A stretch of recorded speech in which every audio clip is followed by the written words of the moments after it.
1978. China is broken, literally. After decades of Mao Zedong's disastrous experiments, the world's most populous country with nearly 1 billion people has a per capita income of just $40 a year. $40. To put this in perspective, it's less than sub-Saharan African countries, less than Haiti. China, a millennia-old civilization, is one of the poorest places on the planet. 80% of the population lives in the countryside, working manually on collective farms where hunger is still a reality, where children grow up malnourished, where entire families share a single unheated room. Cities aren't much better. Beijing, Shanghai, Guangzhou are frozen in time. There are no private cars on the streets, only bicycles, no stores, only state warehouses where ration products are distributed with coupons.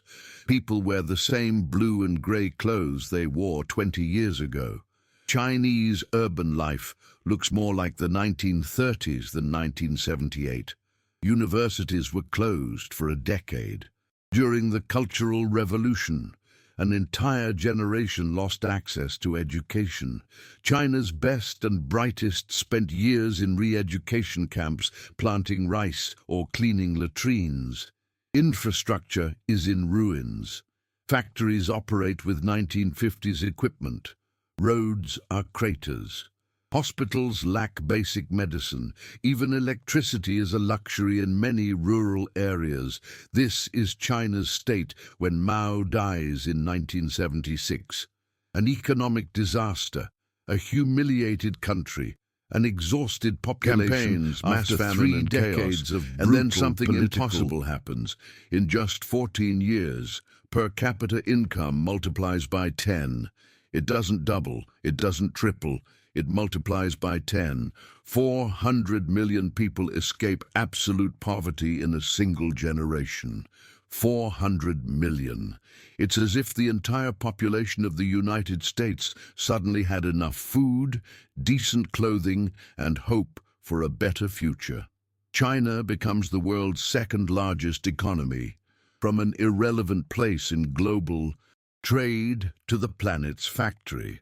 From a country nobody took seriously to a superpower challenging the United States. It's the greatest economic transformation in human history. Nothing even comes close in terms of speed, scale, and impact, all because of a 74-year-old man who decided to challenge everything Mao built. A short man who smoked and spat, who spoke with a strong provincial accent, who had been publicly humiliated and exiled twice. A man who simply refused to accept that China was to eternal poverty. This is the story of how Deng Xiaoping took a devastated country and created the most impressive economic miracle the world has ever seen. A story of political courage, risky experiments, and the question that changed everything. It doesn't matter if the cat is black or white, as long as it catches mice. December 1978. Beijing. In the Great Hall of the People, 300 delegates of the Chinese Communist Party gather for the third plenum of the 11th Central. It's a bureaucratic, technical meeting, the kind that normally changes nothing. But this meeting will change everything. Deng Xiaoping, officially only third in the party hierarchy, takes the stage. He's 74 years old. He survived purges, public humiliations, exile. He watched his son be thrown from a window by Red Guards and become paralyzed forever. He spent years working in a tractor factory while the country he helped build was falling apart. Now he's about to present an idea that goes against 3 decades of communist dogma. Comrades, he begins, his voice firm, China needs a new direction. The room is absolutely silent. Deng doesn't use revolutionary language. He doesn't speak of class struggle or enemies of the people. Instead, he presents something radical in its simplicity. Four modernizations: agriculture, industry, defense, and science and technology. And then he says the words that will define the next decades. It doesn't matter if the cat is black or white, as long as it catches mice. In other words, results matter more than ideology. If capitalism works, use capitalism. If the free market produces prosperity, embrace the free market. Communist purity doesn't feed anyone. For many in the room, this is heresy. Chen Yun, leader of the Conservatives, is furious. Decades of revolutionary struggle, millions dead in the Civil War, all so they could now embrace capitalism. But Deng has the votes, and more importantly, he has the momentum. The meeting ends with a historic decision. China will open up to the world. It will experiment with economic reforms. It will allow some people to get rich first. It's the beginning of everything. But Deng knows that nice words in Beijing change nothing. The real test is in the countryside, where 800 million Chinese live. Before we continue with this story of incredible transformation, a quick request. If you're enjoying discovering how modern China was born, it really helps the channel if you leave a like on this video. And if you want to understand more about history's great transformations, subscribe to the channel and hit the bell so you don't miss the next videos.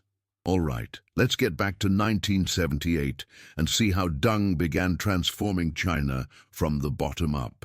1978. Anhui Province, rural China. The village of Xiaogang is the kind of place Mao loved to romanticize in his speeches. Peasants working the land collectively, all equal in their proletarian simplicity, living with their hands, honest, building socialism. The reality is a silent nightmare. Collective farms, imposed decades ago, are an absolute disaster of institutionalized incompetence. Xiaogang's peasants work from sunrise to sunset. They wake up at 4 in the morning when it's still dark. They work in the fields until their bodies ache. They return home when the moon is already high. But it doesn't matter how hard they work. It doesn't matter how much effort they make, because everything they produce goes to the collective, and it's redistributed equally among everyone. The man who works 12 hours a day receives the same as the one who pretends to work. The family that plants carefully and harvests with attention receives the same as the careless family.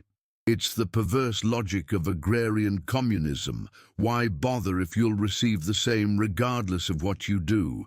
And so, year after year, production falls. Government-imposed quotas are never met. And when quotas aren't met, there's less food to distribute. The result? Chronic hunger that never ends. Yan Jingchang, one of Xiaogang's household heads, sees his 3 children with swollen bellies from malnutrition. 0 protein, 0 vitamins, growing stunted, weak, always sick. His wife, like many women in the village, no longer menstruates. Her body simply shut down non-essential functions to conserve energy. Families eat ground tree bark to fill their stomachs. They eat grass. In especially bad years, they eat dirt mixed with flour to make it seem like there's more food. But the worst part isn't even the physical hunger. It's the humiliation, the embarrassment. Because right there, on the other side of the provincial border, in areas where local officials turned a blind eye to small violations of collective rules, people are better off. Not rich, but better, with enough food, with hope. And Xiaogang's peasants know this. They know they're starving, not from lack of land or water or ability to work, but because of a system that simply doesn't work. On a freezing November night in 1978, 18 household heads gather secretly at Yan Jingchang's house. The meeting is illegal, deeply illegal. If discovered, they could all be arrested. accused of capitalist tendencies, of sabotage, of counter-revolution. And these accusations are no joke. People were executed for less during the Cultural Revolution. Entire families were destroyed for minor offenses. But they're desperate, and desperation breeds courage. Yan lights a dim lantern. The light flickers in the darkness. He places a piece of paper on the table. It's a simple contract, handwritten in irregular Chinese characters. The idea is revolutionary in its simplicity. Divide the collective land into individual plots. Each family becomes responsible for its own parcel. Each family plants what it wants. And crucially, each family keeps what it produces beyond the minimum quota required by the government. It's the end of the collective farm. It's the return of individual responsibility. It's pure agrarian capitalism. It's absolutely forbidden by everything Communist China represents. The 18 men discuss in low voices. Some are afraid. What if they're caught? What if party officials find out? Yan Jingchang responds, "We're dying anyway. At least this way we have a chance." Each man signs the document with his thumbprint, red ink on yellowed paper. 18 fingerprints that will change history. And they make a devastating promise. If them is arrested or executed because of this agreement, the others will take care of his children until they turn 18. This is how China's economic transformation begins. Not in Beijing, not at party conferences, not in official declarations, but in a remote village in Anhui, with 18 desperate peasants signing an illegal contract by lantern light. They divide the land that very night. They work in absolute silence. No conversations, no celebration, and distributing just tools. The work of marking. In the following months, something extraordinary happens. Xiaogang's peasants work their private plots with an intensity they never showed in the collective fields. They wake up earlier, they work later, they care for each plant as if it were gold, because now it's theirs. What they produce beyond the government quota, they can sell, or eat, or give to their children. For the first time in decades, there's an incentive to work hard. The first harvest arrives in spring 1979. The men harvest the wheat with trembling hands. They weigh, they count, they can't believe it. Xiaogang's production increased sixfold, 6 times in a single year. 6 times. It wasn't new fertilizer, it wasn't modern technology, it wasn't government help, it was simply allowing people to work for themselves and keep the fruits of their labor. The peasants who could barely survive before now have surplus, enough to eat 3 meals a day, enough to sell at the local market, enough to, for the first time in decades, have hope. Xiaogang's children begin to gain weight. Women return to normal menstruation. Families buy new clothes. It's a modest miracle, but it's a miracle. The news spreads quickly, whispered from village to village. Did you hear what they did in Xiaogang? Did you hear that it works? Other villages begin copying the model, secretly at first. Some commune heads look the other way. Others actively participate, but hide the truth from superiors in Beijing. Spontaneous bottom-up movement. No central planning, no party directive, just desperate peasants finding practical solutions to real problems. Wan Li, governor of Anhui province, discovers what's happening in Xiaogang and dozens of other villages. Technically, he should arrest everyone involved, denounce the capitalist tendencies, restore the collective system. But Wan Li is a pragmatic man, and more importantly, he's an ally of Deng Xiaoping. He looks at the production data. He sees that villages that adopted household responsibility are producing 2, 3, 6 times more than the collectives. One Li decides to risk his own career. He won't suppress. He'll expand. In 2 years, 80% of rural communes in Anhui province adopted some form of individual responsibility, and Anhui's agricultural production explodes. Deng sees the results and makes a crucial decision. Instead of repressing, he'll expand. In 1982, the household responsibility system is officially Mao's communes are effectively dissolved. 800 million peasants are free to plant what they want, sell in the market and keep the profit. The conservatives in the party are horrified. Chen Yun argues this will destroy socialist agriculture, create inequality, bring back exploitative landlords. Deng responds with data.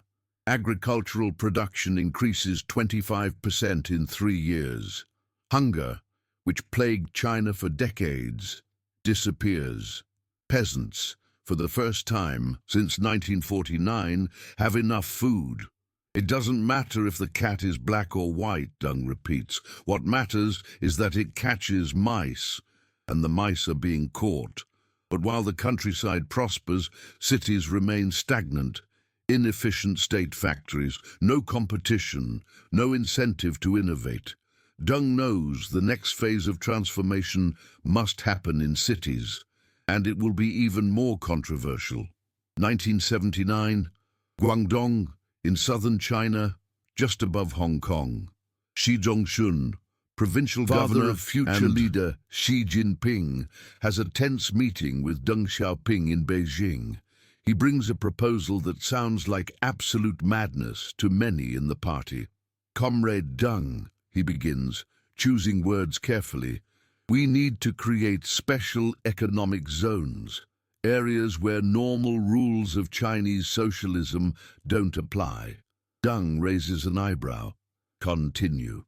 Areas where foreign companies can invest freely, where Chinese can open private businesses, where the market, not the central plan, decides wages, where we operate as capitalists, Deng interrupts. Xi Zhongxun swallows hard. Yes, comrade, as capitalists. It's a revolutionary proposal, dangerous. 3 decades of Chinese communism are based on the premise that capitalism is exploitative, unjust, destined to collapse. Millions died in the Civil War fighting precisely to eliminate capitalism. And now Xi is proposing to create capitalist enclaves on Chinese soil. But Deng understands the logic. Hong Kong literally is visible from the border. A Chinese city administered by the British under pure capitalism. And Hong Kong is incredibly prosperous. Skyscrapers, imported cars, stores full of products, per capita income 60 times higher than mainland China. The contrast is humiliating, shameful. How many zones do you propose? Deng asks. 4. Shenzhen, Zhuhai, Shantou, and Xiamen. Shenzhen, Deng repeats the name. The fishing village on the border with Hong Kong. If it works, it proves we can compete with Hong Kong.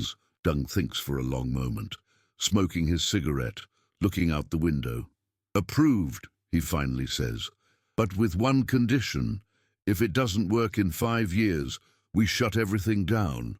This is how modern Shenzhen is born. In 1979, Shenzhen is absolutely nothing. A fishing village with 30,000 inhabitants, rice fields, some dirt roads, huts made of straw and bamboo. The most sophisticated place in the city is a small border post where guards check the rare travelers crossing to Hong Kong. And from the Chinese side of the border, you can see Hong Kong, literally. The bright skyscrapers, the neon lights, the cars on wide roads. The contrast is brutal. On one side, the 20th century, on the other, the 18th century. Many Chinese, including border guards, look at Hong Kong every night and wonder, why do they have everything and we have nothing? We're the same people. We speak the same language. Why do they prosper and we starve? The obvious answer, but never said aloud, the economic system. Deng decides to make Shenzhen a test, a controlled experiment. Let's create a Chinese city operating under capitalist rules and see what happens. The central government offers massive incentives to attract investment. Low taxes for foreign companies, just 15% compared to 40% in other parts of China. Modern infrastructure built with impressive speed. Flexible labor rules. Minimal bureaucracy. The message to foreign investors is clear. Bring your capital, bring your technology, bring your knowledge. Teach the Chinese how capitalism works, and you can profit in the process. And they come. Slowly at first. Some Hong Kong businessmen, curious and skeptical, cross the border. They open small plastic toy factories, cheap textile manufacturing. Nothing glamorous, but it works. Products are manufactured in Shenzhen with low Chinese wages, then sold in Hong Kong and exported to the world. Profit margins are enormous. More entrepreneurs come. Japanese, Koreans, Taiwanese, even Europeans and Americans. And with foreign investors come Chinese workers, by the thousands, then tens of thousands, coming from poor interior provinces, hearing rumors of jobs, paying real wages in cash. In 1982, 3 years after the special zone began, Shenzhen has 150,000 inhabitants, still small, but growing exponentially. 19 years old, came from a village in Sichuan, where poverty is so deep that families eat only one meal a day. She heard that in Shenzhen she can earn 80 yuan a month working in a factory. 80 yuan. It's 4 times what her entire family earned in a year on the collective farm. Wu Qing arrives in Shenzhen with a backpack and 20 yuan in her pocket. She doesn't know anyone, has no place to stay. But there are jobs, many jobs. In 2 days, she's working in a Taiwanese electronics factory, assembling radio components, 12 hours a day, 6 days a week. It's hard work, exhausting. The conditions aren't ideal. The factory dormitory has 40 women sharing a space the size of a classroom. But Wu Qing earns real money. Money she can save. Money she sends to her family in the interior. Money that transforms her parents' and siblings' lives. For the first time in her life, she has hope for a better future. Multiply Wu Qing's story by tens of thousands, hundreds of thousands. This is how Shenzhen grows. In 5 years, 300,000 inhabitants. In 10 years, 1 million. In 20 years, 10 million. The fishing village transforms into the fastest-growing city in human history. Nothing in global urban history compares. Not 19th century Chicago, not 21st century Dubai. But success brings unexpected problems. Inequality explodes. Workers in special zones earn 10 times more than workers in other parts of China doing similar work. This creates envy, resentment, a sense of injustice. Corruption increases dramatically. With so much money circulating, party officials discover they can use their positions for personal profit. Want a license to open a factory? Pay a bribe. Want access to land in the special zone? Meet the local party secretary's nephew. Prostitution appears for the first time in decades. Young women from the interior, desperate or ambitious, sell their bodies to businessmen. Nightclubs open. Drugs enter through the Hong Kong border. For conservatives in the party in Beijing, Shenzhen becomes a symbol of everything wrong with the reforms. Chen Yun, leader of the conservative faction, gives a devastating speech in 1983. Comrades, Shenzhen has become a den of wild capitalism. Vices we eliminated have returned. Inequality increases. Socialist values are being destroyed. We've lost control. The revolution is being betrayed before our eyes. He proposes closing the special zones. Immediately, there's enormous pressure on Deng to back down. Some of his own allies suggest that perhaps the reforms went too fast, too far. Deng faces the most dangerous moment of his leadership. If he backs down now, the reforms die. If he moves forward, he might lose party support. He decides to double down. In 1984, Deng personally visits Shenzhen. Cameras film him walking through new avenues, visiting modern factories, talking with workers. It's carefully orchestrated political theater. At the end of the visit, he writes a sentence that will be placed on a giant billboard at Shenzhen's entrance. The development of Shenzhen and other special economic zones proves that our opening policy is correct. It's a total endorsement and a clear message to conservatives: I won't back down. Shenzhen survives and becomes the model for the rest of China. This story only gets more dramatic from here. If you're following along and want more people to know how China really transformed, share this video. Send it to a friend who wants to understand modern China, and leave in the comments, do you think Deng made the right choices? Is it worth trading ideological purity for economic prosperity? I want to know your opinion. Continuing, 1983, Beijing. Nian Guangzhou is a sunflower seed seller. He started with a small street stall, roasted the seeds at home, and sold them in small bags. Nothing special. But his business grows a lot. Soon he has 4 employees, then 10, then 20, then 100, and conservatives notice a problem. Nian Guangzhou has employees. He's technically a capitalist, an exploiter of the working class. Exactly the type of person the communist revolution promised to eliminate. The party debates what to do. Chen Yun and the conservative faction demand that Nian be arrested. It's a test, they argue. If we allow one man to employ 100 people and get rich, where do we stop? 200, 1,000. We're creating a new capitalist class. Deng intervenes personally. Leave him alone, he orders. Nian is creating jobs, he's paying taxes, he's not hurting anyone. But pressure continues. In 1989, amid political turbulence, Nian is finally arrested on charges of speculation. He spends a year in prison. When released, he returns to his business and continues growing. Nian's story perfectly illustrates the constant battle between reformers and conservatives. Every step forward was a fight. Every capitalist experiment was attacked as betrayal. Defend every inch had progress. But the results were undeniable. In 1985, 7 years after reforms began, China's GDP grew 40%. 100 million people escaped poverty. Coastal cities were transforming into global manufacturing centers.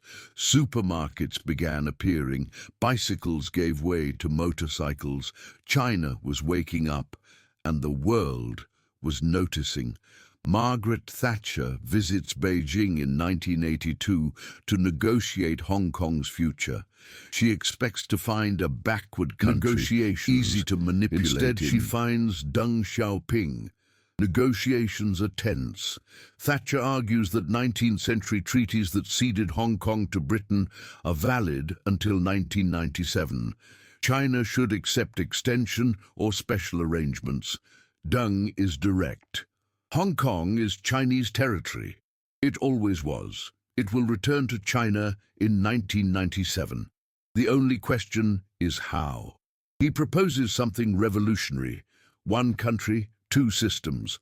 Hong Kong maintains capitalism, freedoms, British legal system for 50 sovereignty. But it's genius. It solves the Hong Kong problem and at the same time sends a message to Taiwan.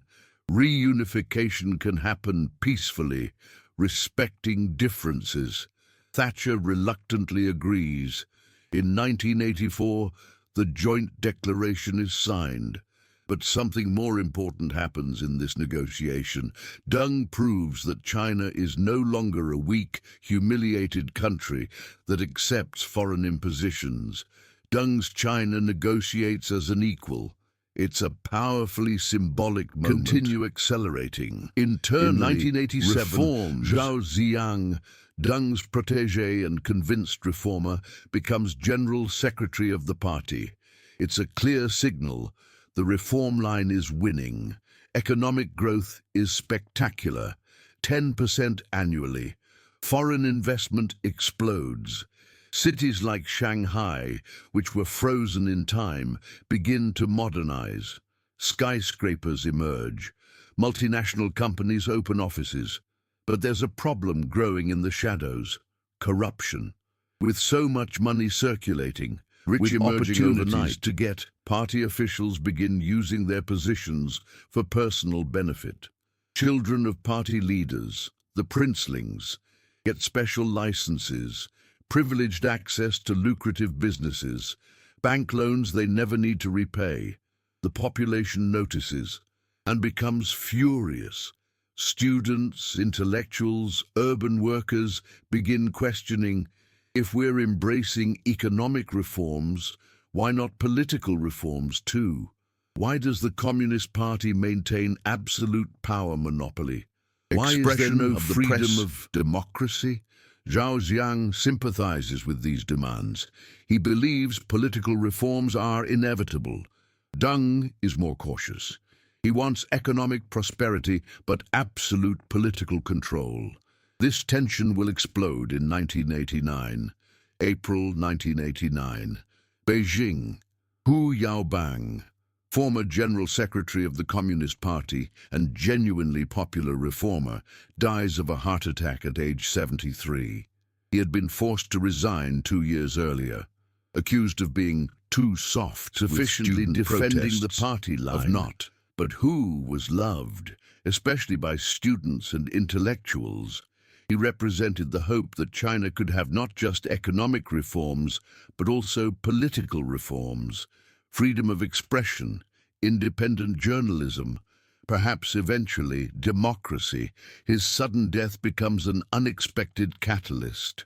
Students from Beijing University begin gathering informally at Tiananmen Square to honor Hu Yaobang. They bring flowers. They make speeches praising his legacy. They cry publicly. But quickly the homage transforms into something more, into protest, because honoring Hu means implicitly criticizing those who forced him to resign. It means questioning why China has economic reforms but no political reforms. It means asking, how long will the party maintain absolute power monopoly? Initially, there are hundreds of students, then thousands, then tens of thousands filling Tiananmen, the symbolic square in the heart of Beijing. Demands crystallize: end corruption, especially among children of party leaders, freedom of the press, genuine dialogue with government, gradual democratic reforms. These aren't radical demands. Students aren't asking for the overthrow of the Communist Party. They're not rejecting socialism. They're simply asking that political reforms accompany economic reforms. Zhao Ziyang, General Secretary of the party and Deng's protégé, deeply sympathizes with the students. He believes they're right, that the party needs to modernize politically just as it modernized economically. Zhao wants to negotiate, wants dialogue, wants to grant some demands to calm things down. But there's a problem. Li Peng and the conservative faction see the protests completely differently. For them, this is an existential threat to the regime. It's the beginning of a color revolution. It's 1989 in Eastern Europe happening in Beijing. And they have a powerful argument. At this very moment, while students occupy Tiananmen, the Soviet Union is crumbling. Gorbachev's reforms, glasnost and perestroika are destroying the Soviet Communist Party. Eastern European countries are breaking free, one after another. Conservatives argue, see what happens when you yield to demands for political reform. The party loses control. The system collapses. Is this what you want for China? Deng is torn, deeply torn.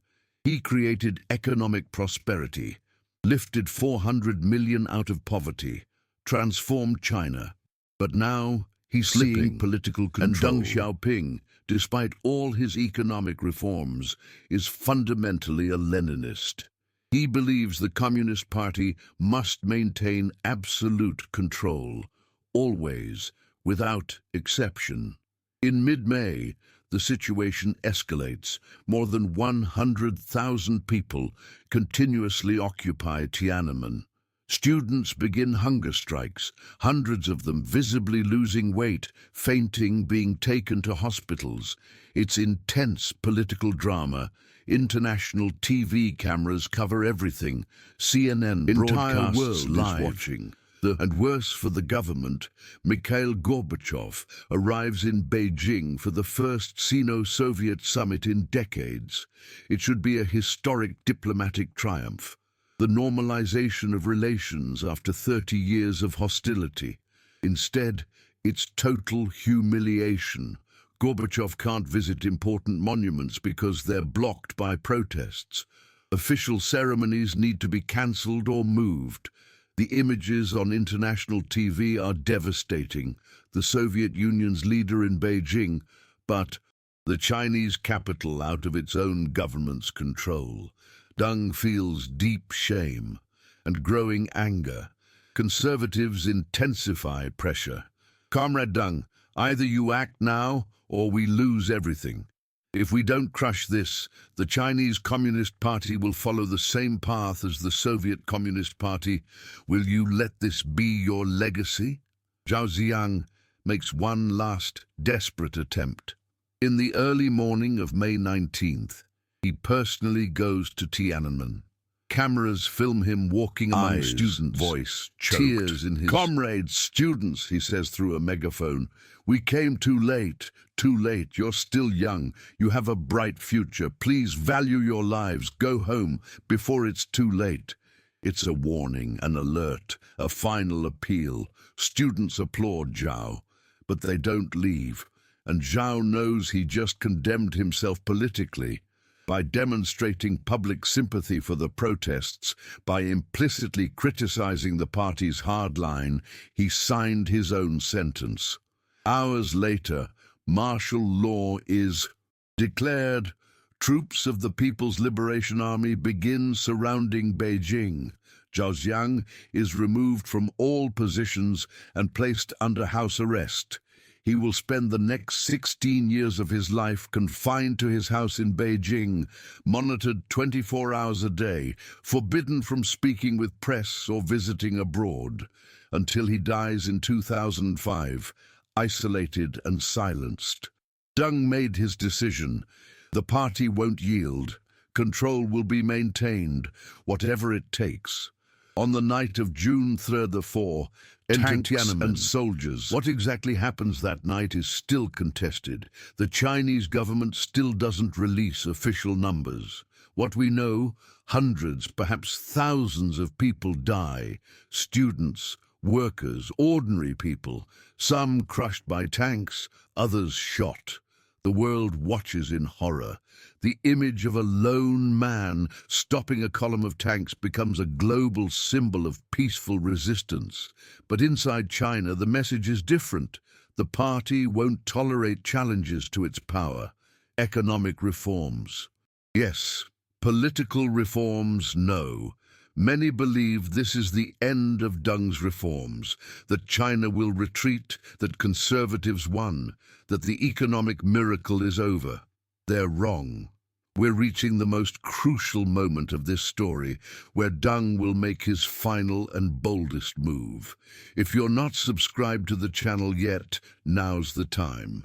Because I make history videos like this every week, and you won't want to miss them. Now, let's see how Deng saved the reforms one last time. 1989, to 1991. After Tiananmen, the Conservative Party faction is euphoric. Li Peng and other hardliners argue the protests prove reforms went too far, too fast. They need to break, return to more planned economy, tighter control. For 2 years, reforms stagnate. Foreign investment plummets. Economic growth slows. There's real fear China will return to Maoist isolation. Deng is furious.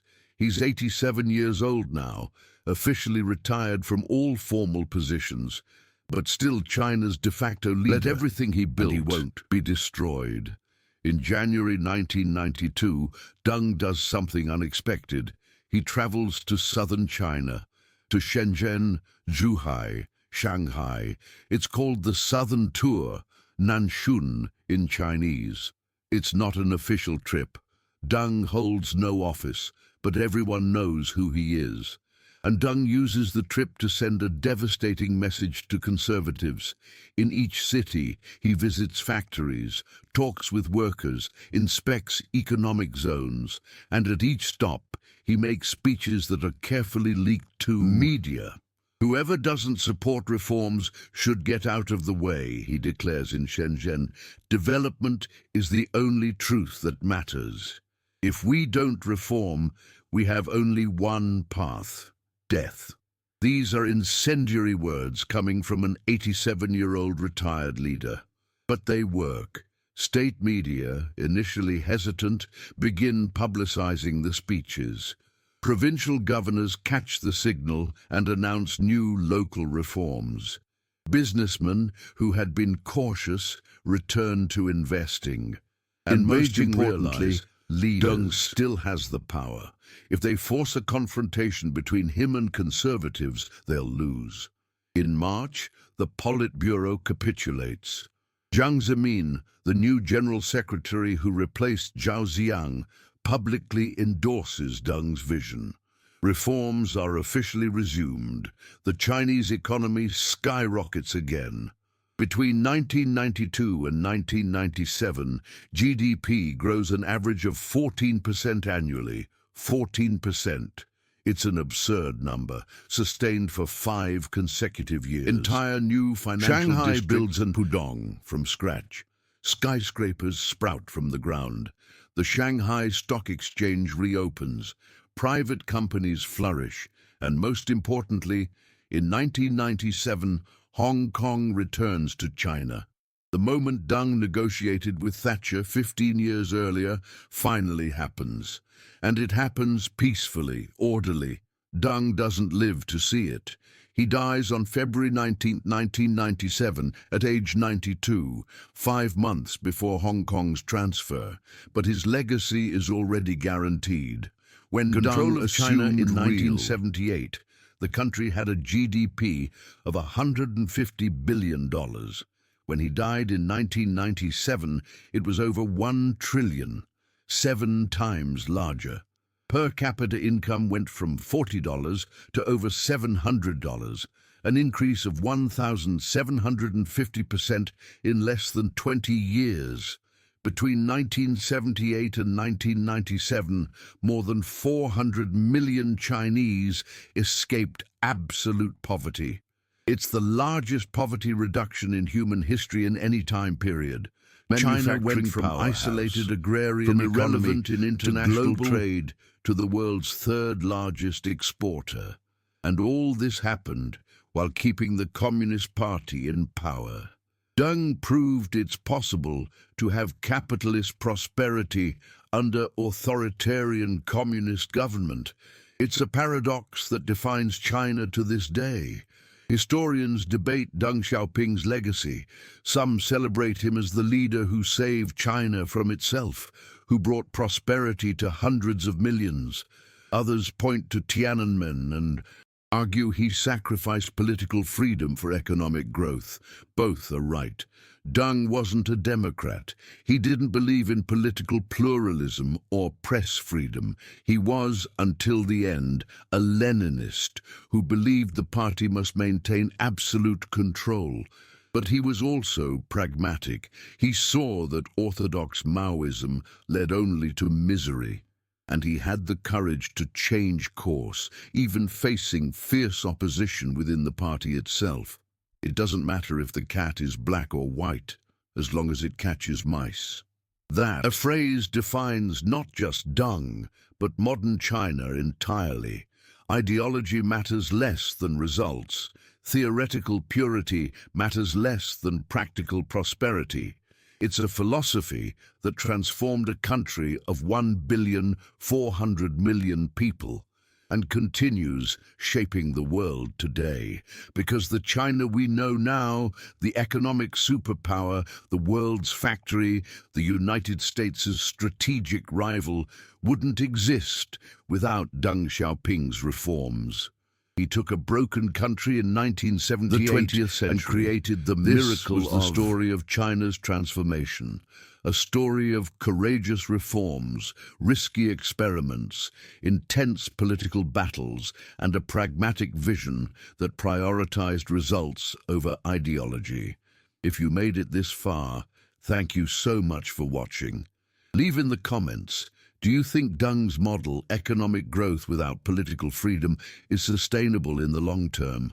Or will China eventually need democratic reforms too? I want to know what you think. Next week, I'll tell the story of the Iranian Revolution of 1979, how a 78-year-old cleric overthrew one of the Middle East's most powerful regimes and created the first modern Islamic republic. It's an even more dramatic story than this one. Until then, the greatest economic miracle in history happened because a 74-year-old man decided that results matter more than dogma.